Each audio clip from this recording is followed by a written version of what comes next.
চেয়ারে বসে প্রথম কথাটাই ছিল হারানো ইমেজ ফিরিয়ে আনতে চাই। ক্রিকেটের যে রেপুটেশন তলানিতে গিয়ে ঠেকেছে তা ঠিক করাটাই প্রধান কাজ। লর্ডস থেকে মিরপুর, প্রতিপক্ষ তো দূর, 22 গজে কাঁপন ধরানো তামিম তো হারিয়ে এসেছেন সাক্ষাৎ জমকেও। দায়িত্ব নিয়ে তাই জঞ্জাল সাফ করতে নেমে পড়েছেন ঝাঁটা হাতে। টাকার অভাবে যেন ক্রিকেট কেউ না ছাড়ে নিয়েছেন সেই ব্যবস্থা। নারী ও পুরুষ ক্রিকেটারদের বেতন বাড়িয়েছেন, দিয়েছেন ক্যাপ্টেন্স কার্ড। ডিপিএল ম্যাচ ভেন্যুতে আইসিইউ অ্যাম্বুলেন্স। ক্লিনারদের টাকা মেরে যারা খাচ্ছিল তাদের টুটি চেপেও ধরেছেন। নিজেকে বল বয় বলতে যে ছেলেটা একটু ইতস্তত করত, সে এখন গলা উঁচিয়ে বলে আমি ফিউচার স্টার। ঝড় বৃষ্টি মাথায় নিয়ে স্টেডিয়ামে আবারও ফিরেছে বাংলাদেশের সেই পাগলা সমর্থকরা। বন্ধু সাকিব আল হাসান তো বলেইছেন বিসিবির চেয়ারে তামিমের ঠিক। তারপরও আছে কিছু যদি কিন্তু। তামিমের এই কমিটিতে আছে রাজনীতির ছায়া। ঠিক সময় নির্বাচনটা হবে তো। তামিম ইকবাল হাতে নিয়ে এসেছিলেন 90 দিন, রইল বাকি 60। 4 ছক্কা নাকি ডট? কেমন ছিল তামিমের 1 মাসের ইনিংস? দর্শক, এই নিয়ে আমরা আলোচনা করতে চাই। আলোচনা করব বাংলাদেশ পাকিস্তান টেস্ট সিরিজ নিয়ে। আমাদের সাথে স্টুডিওতে আছেন ক্রীড়া সাংবাদিক সঞ্জয় সাহা পিয়াল। পিয়াল, শুভ সকাল। তামিম যখন আসে তখন শুরুতে আপনার সাথেই কথা হচ্ছিল যে কেমন করবে, বা অনেক সোশ্যাল মিডিয়ায় অনেক ধরনের কথা হয়। তামিম ইকবাল হঠাৎ করে সেখানে বসে পড়েছেন, বা আদৌ এখানে আসলে বসার পরে একরকম চেহারা আমরা দেখি, বসার আগে একরকম। 1 মাস গেল, কেমন হলো আপনার কাছে? কি মনে হয় কতটা সফল? Tamim Iqbal still not out 30। আমি বলবো যদি আপনি 30 দিনের বলেন, সেক্ষেত্রে আমি বলবো যে তিনি যে ইনিংসটি খেলতে শুরু করেছেন এখনো 30 রান করে নট আউট আছেন। আসলে আমরা এর আগে কিন্তু শুনেছিলাম অনেকের অনেক কথা। বুলবুল ভাই যদি আমরা কথা বলি, তিনি বলেছিলেন টি-20 ইনিংস খেলতে এসেছেন, বাট আমরা দেখেছি তিনি আসলে টেস্টের মতন একটা অ্যাম্বিশন ছিল। তো যেটা হয়েছে তামিম ইকবালের ক্ষেত্রে, আপনি যেটা আপনার রিপোর্টে বললেন যে ইমেজ সংকট ছিল, সেই ইমেজ পুনরুদ্ধারের একটা দায়িত্ব নিয়ে তিনি এসেছেন। এবং আমি মনে করি এই 30 দিনে তিনি যেটা করেছেন যে কিছু কিছু ক্ষেত্রে এমন মানে স্পিডি কিছু কাজ করেছেন, এই যে আমাদের যে ফাইলের যে জটিলতাগুলো থাকে সেটা তিনি ছুটিয়েছেন। তো আমার মনে হয় যে সব মিলিয়ে তার যে 3টি লক্ষ্য আসলে ছিল, 3টি কাজ তার ছিল, সেটা হলো যে ঢাকা ক্রিকেট লিগ মাঠে গড়ানো, সেটাতে তিনি সফল। মানে ক্রিকেটারদের আস্থায় আনতে পেরেছেন, ক্লাব কর্মকর্তাদের আস্থায় আনতে পেরেছেন। এটা একটি বড় সাফল্য আমি বলবো তামিম ইকবালের জন্য। আরেকটি ব্যাপার হচ্ছে, আপনি দেখেন, আপনি ক্রিকেটের যারা স্টেক হোল্ডার, দর্শক, সেই দর্শকদের প্রতি কিন্তু তার একটা বাড়তি নজর আছে। তিনি নিজে গ্যালারিতে গিয়েছেন, দর্শকদের জন্য ছাউনির চিন্তা ভাবনা করছেন, ব্যবস্থা করবেন, খাবারের দাম কমিয়েছেন। এবং আমরা যেটা দেখেছি যে টিকিটের টাকাও বৃষ্টির কারণে ফেরত দেওয়া হয়েছে। সব কিছু মিলে দর্শক ফ্রেন্ডলি। আমার যেটা সবচেয়ে বেশি ভালো লেগেছে যে মাঠে যে দর্শক আসছে, মানে এই যে ব্যাপারটা, এটা কিন্তু আসলে বোর্ডের একটা ভূমিকা আছে, আমি জানি, যে দর্শকদেরও একটা আস্থা আনতে পেরেছে। সেই ক্ষেত্রে আপনি দেখেন ক্লাব কর্মকর্তা, ক্রিকেটার, দর্শক সবার আস্থা একটু তিনি আনতে পেরেছেন। এই আস্থাটাই আসলে জরুরি ছিল।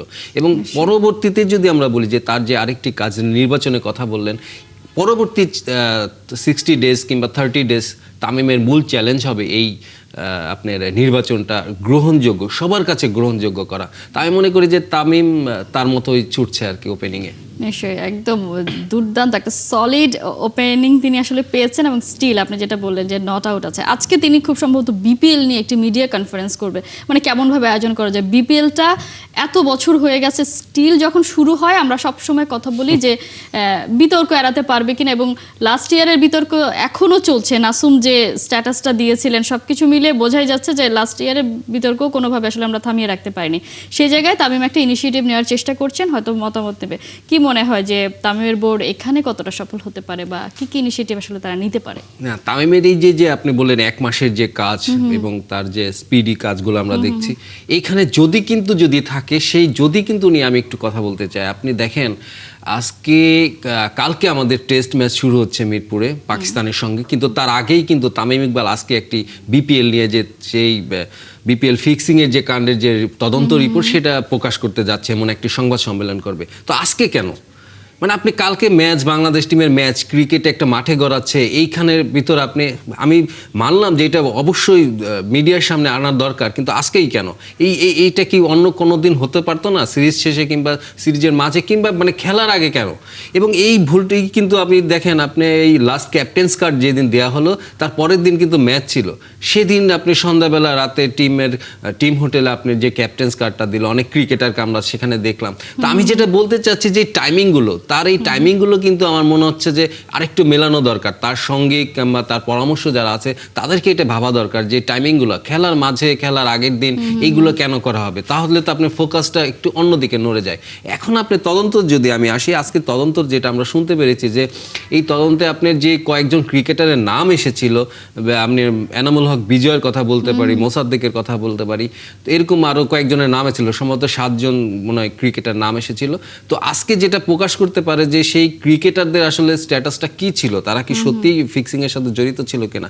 যতটা শুনতে পেরেছি যে বিজয় কিংবা মোসাদ্দেকের উপরে ওরকম কোনো মানে আপনার অ্যালিগেশন নেই, মানে প্রমাণ করা যায়নি, কিংবা সেই দায়টা কি পূর্ববর্তী বোর্ড নেবে কিনা, কারণ হচ্ছে সেই অভিযোগে নিয়েই তো বিজয়কে বাদ দেওয়া হয়েছিল অকশন থেকে, এবং তিনি খেলতে পারলেন না। যদি এমনি বলি তার ক্যারিয়ারের জন্য তো একটা ক্ষতি, আর্থিকভাবেও তিনি ক্ষতিগ্রস্ত হয়েছেন, সামাজিকভাবেও সেটা তিনি কম্পেনসেশন দেবে কিনা।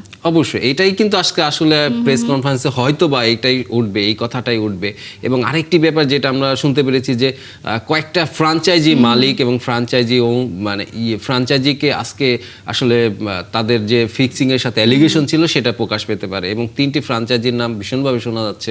দুর্বার রাজশাহী, যেটা ফারুক আহমেদের আমলে ওই রাজশাহী টিমটা ফ্রাঞ্চাইজি ছিল, আপনার নোয়াখালী এক্সপ্রেসকে নিয়ে একটা গুঞ্জন আছে, এবং আরেকটি আপনার ঢাকা ক্যাপিটালস। তো এই 3টি মালিকানায় তার মানে দুইটা সিজনের দুই সিজনের মিলে আসলে আজকে একটা প্রেস কনফারেন্স করতে যাচ্ছে, যেটা মানে বিপিএল এর যেইগুলো নিয়ে আমাদের প্রশ্ন ছিল সারা বছর আমরা করতাম যে কি 900 পৃষ্ঠায় কি আছে, সেটার হয়তো বিস্তারিত আজকে কিছু একটা জানা যেতে পারে। দেখা যাক, আমরা অনেক কিছুরই প্রশ্নের উত্তর আমরা এরই মধ্যে পেয়েছি। তামিম দেওয়ার চেষ্টা করেছেন, কারণ তিনি আসলে ক্রিকেটার, তো তিনি সেই জায়গা থেকে বুঝতে পারেন আসলে কোনটা জানানো দরকার, কোনটা জানা দরকার। সেই দিক থেকে তারা আসলে ট্রাই করে যাচ্ছে। আপনি যেটা সময় নিয়ে কথা বলেছেন, হয়তো সময় স্বল্পতা তাদের হাতে, তাই তড়িঘড়ি করে সবকিছু করতে হচ্ছে, সেটা একটা কারণ হতে পারে। দেখা যাক, আমরা নিশ্চয়ই বাকি 60 দিনের বিষয় নিয়েও আমরা কথা বলবো।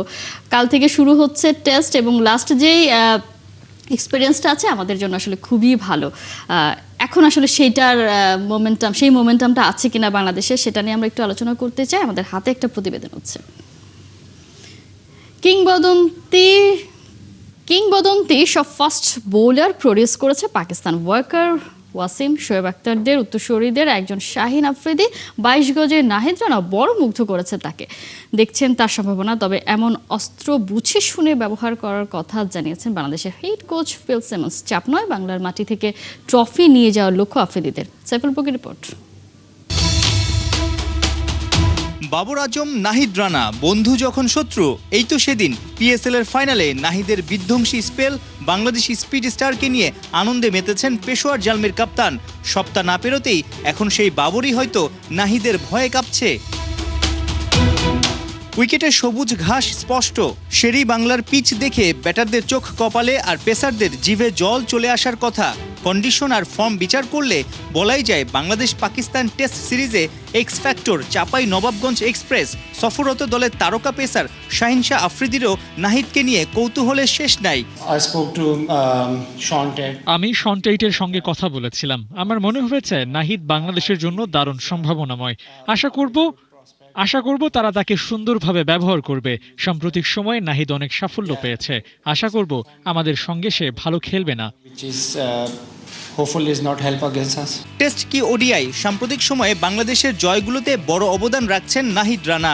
পাকিস্তান ও নিউজিল্যান্ডের বিপক্ষে ওডিআইতে হয়েছেন সিরিজ সেরা। মাঝে লাহোরে গিয়ে পিএসএল ফাইনাল খেলেও বাজিমাত। দেশে ফিরেই মিরপুর টেস্ট রাঙ্গাতে প্রস্তুত হচ্ছেন।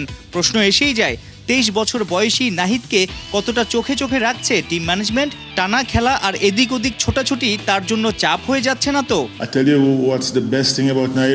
নাহিদ সম্পর্কে সেরা বিষয় হলো সে তার সম্পর্কে খুব ভালো বোঝে এবং উন্নতির জায়গাটাও জানে। অবশ্যই তাকে বুঝে শুনে ব্যবহার করতে হবে। পুরো ফিট না থাকলে তাকে টেস্ট ম্যাচ খেলানো ঠিক হবে না। আমাদের পেস আক্রমণ বেশ ভালো, গতি তোলার ক্ষেত্রে নাহিদই নেতৃত্ব দিচ্ছে। গামিনীর বিদায়, টনি হেমিং আসার পর বদলে গেছে মিরপুরের পিচ। স্লো স্পিন ট্র্যাক থেকে এখন স্পোর্টিং উইকেট। পিচ যেমনই হোক, বাংলাদেশে কখনো টেস্ট না হারা টিম পাকিস্তান লাল বলে বড় স্বপ্নই দেখছে। নিজ কন্ডিশনের সব দলই কঠিন প্রতিপক্ষ, কিন্তু আমরা ভালো প্রস্তুতি নিয়ে এসেছি। শুধু এই 2 টেস্টেই ভালো খেলতে চাই না, আমাদের লক্ষ্য আইসিসি টেস্ট চ্যাম্পিয়নশিপের ফাইনালে খেলা। qualify for final and how play a final. মিরপুরে বাংলাদেশ পাকিস্তান সবশেষ টেস্ট হয়েছিল 2021-এ। সেবার টাইগারদের ইনিংস ব্যবধানে হারিয়েছিল আফ্রিদিরা। সাইফুল রূপক, ৭১। বাংলাদেশ পাকিস্তান টেস্ট সিরিজ নিয়ে আলোচনা করতে চাই। আমাদের সাথে আছেন ক্রীড়া সাংবাদিক সঞ্জয় সাহা পিয়াল। পিয়াল, নাহিদ রানাকে নিয়ে যদি স্টার্ট করতে চাই, ওডিআই খেললেন, তারপর টি20-তে গিয়ে ফাইনাল খেলে আসলেন পিএসএল এর, এখন হচ্ছে আবার টেস্ট, মানে আমরা কি তার উপর একটু বেশি ভরসা করে ফেলছি বা বেশি চাপ দিয়ে ফেলছি কিনা? না, রানা ছুটেছে আসলে রানারের মতো ঝড়ের গতিতে। আপনি যদি দেখেন রানার এখন আসলে পিক পয়েন্ট, একদম চূড়ান্ত পয়েন্টে আছে তিনি, মানে ফর্মের তুঙ্গে আছে। এবং এই মুহূর্তে আমরা তাকে, আর এটা কিন্তু টেস্ট চ্যাম্পিয়নশিপ সাইকেলের একটি ম্যাচ এই সিরিজটা, তা আমি কেন তাকে ইউজ করব না? অবশ্যই ইউজ করবো। এবং আপনি একটি জিনিস আমাকে অবাক করে এবং খুব ভালো লাগে যে এই পাকিস্তান, ওয়াকার ইউনুস, ওয়াসিমদের পাকিস্তান, যারা কিনা পেসার দিয়ে, মানে আমরা জানি যে পেসের জন্মভূমি সেখানকার একটি দলকে, সেই দলকে বাংলাদেশ চ্যালেঞ্জ জানাইতেছে পেস দিয়ে। আপনি সবুজের মানে গালিচা বিছিয়ে মিরপুরে আসলে পাকিস্তানকে স্বাগত জানাচ্ছে। এইটা আসলে আপনি একবার ভাবলেও তো অন্যরকম লাগে। এবং সেইখানে আমাদের হাতে আছে নাহিদ রানার মতন 145K এর উপরে তিনি বল করতে পারে রেগুলার। তো আমি কেন তাকে ইউজ করবো না? অবশ্যই এই টেস্টের জন্য আমি মনে করি নাহিদ রানাই আমাদের অন্যতম ট্রাম্প কার্ড হতে পারে।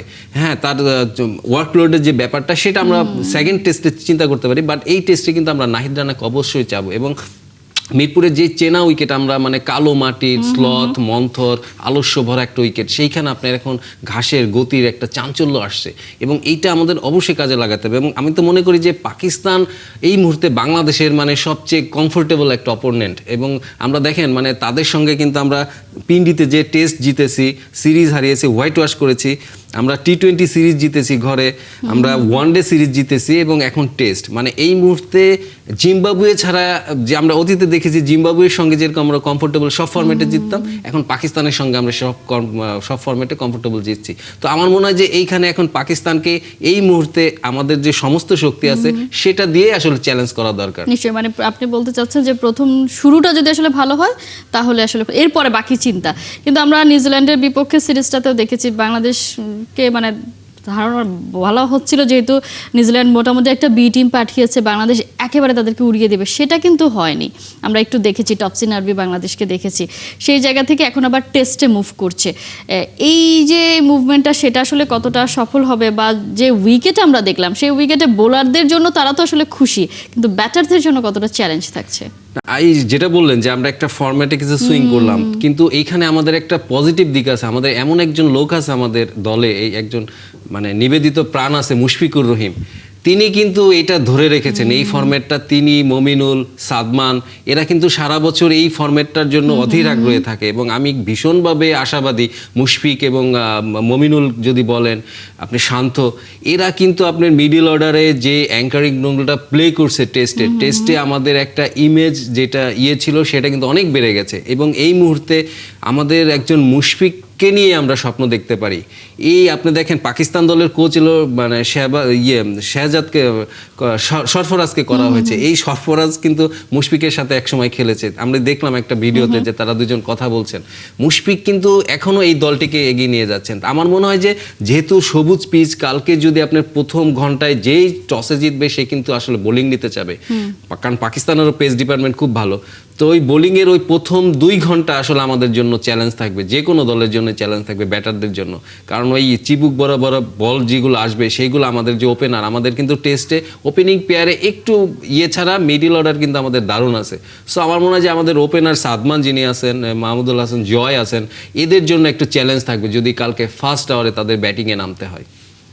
নিশ্চয়ই, আমরা ব্যাটারদের কথা বলছি, কিন্তু আপনি শুরুতেই ওপেনিংয়ে না গিয়ে মিডল অর্ডারে গিয়েছেন, তার মানে কি আমরা ওপেনিং নিয়ে এখনো কোনো টেনশনে আছি কিনা? বা আমরা সবসময় আসলে বলে থাকি যে আমাদের ব্যাটারদেরকে নিয়েই আমরা সব থেকে বেশি টেনশনে থাকি।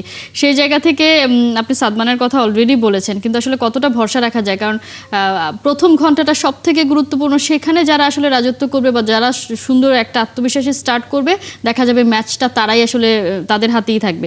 সেদিক থেকে বাংলাদেশ এগিয়ে না পাকিস্তান?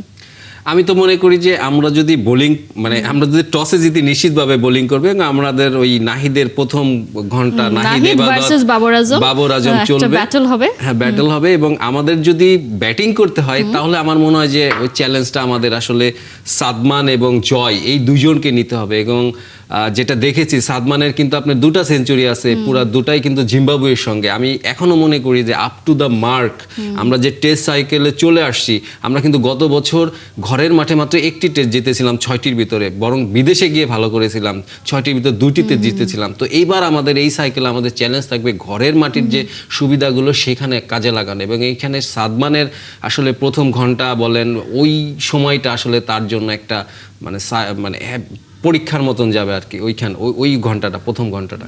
নিশ্চয়ই উইকেট নিয়ে ছোট্ট করেই কথা বলতে চাই, যদিও বলা এরই মধ্যে হয়ে গেছে যে মিরপুর নিয়ে আমরা সবসময় চিন্তায় থাকি যে এই মিরপুর মানে সবকিছু ভালো হয়, মিরপুর কখনো ভালো হয় না, কিন্তু টনি হ্যামিং দেখিয়েছেন তার রিসেন্ট পারফরমেন্সে যে মিরপুরেও এরকম উইকেট হতে পারে এবং দুই পক্ষই সমান সুবিধা পায়। এই জায়গাতে আসলে বাংলাদেশের লাভ হচ্ছে না ক্ষতি হচ্ছে, কারণ আমরা সবসময় হোম অ্যাডভান্টেজের একটা কথা বলি, হোম অ্যাডভান্টেজ নিয়ে আমরা যাতা একটা উইকেট বানিয়ে থাকি।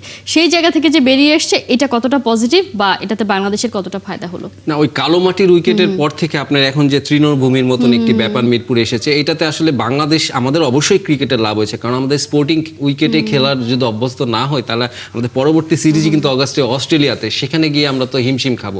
তো আমার মনে হয় যে সব মিলিয়ে অবশ্যই এটা আমাদের লাভ হয়েছে। আর আমাদের কাছে যেহেতু নাহিদ রানার মতন মিসাইল আছে, সেখানে আপনার কোনো স্পিন ড্রোনের দরকার পড়ে না। তা আমরা যে আমাদের পেসারদের একটি ফ্যাসিলিটি যদি ভালো পাই, এখানে উইকেট থেকে যে সুবিধা পাই সেটা আমাদের কাজে লাগাইতে হবে এবং সব কিছুর পরে কিন্তু আপনার টেস্টে আমাদের বলবো এখনো পর্যন্ত আমাদের সেই ওপেনিং পেয়ারটা যদি ভালো হয় তাহলে কিন্তু এই টেস্টে আমার মনে হয় যে ভালো করব। আর আরেকটি ব্যক্তির কথা আমি বলতে চাই, সেটা হচ্ছে তাইজুল।